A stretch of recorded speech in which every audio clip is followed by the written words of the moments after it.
Limited 2-এ আছি। Limited বলতে Mohammad housing limited 2। এই দেখেন লিমিটেড 2-এর কালভার্টের যে এই হাতলটা আছে, আমি একটু সামনে থেকে দেখাই। অবস্থা একেবারে খারাপ। হ্যাঁ, 2 দিন পরে এই যে রডটা আছে, রডটা থাকবে না, চলে যাবে হিরণচিদের পকেটে বা হিরণচিদের কাছে চলে যাবে। যাই হোক, তো আমি একটু দেখাইলাম, সবাই একটু দেখেন। যদি কারো কিছু করার থাকে, যদি কারো ভালো ব্যবস্থা নেওয়ার সুযোগ থাকে, দয়া করে নেবেন।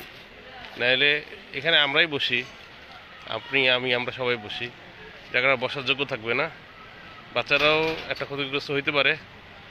আর আরেকটা বিষয় হচ্ছে, এই যে সাইটগুলো দেখতেছি, সাইটগুলোতে একটু মানে একটু যদি কি বলে এটারে, যে ব্যারিকেড যেটা বলি, ব্যারিকেড দেওয়ার ব্যবস্থা যদি করা যায়, আমার মনে হয় আর একটু ভালো, জায়গাটা হাঁটার একটা সুন্দর ব্যবস্থা হইতে পারে। আমরা সকালে অনেকে চাইলে এদিকে হাঁটতে পারি, যদি জায়গাগুলো একটু পরিষ্কার করা যায়, সেটা যে কোনো উদ্যোগে হোক, সবাই মিলে হোক বা যেভাবেই হোক, একটু ভালো যদি কারো কাছে থেকে থাকে, আমি গ্রুপে দিলাম, সবাই একটু ভাববেন, একটু চিন্তা করে দেখেন। ধন্যবাদ। আসসালামু আলাইকুম।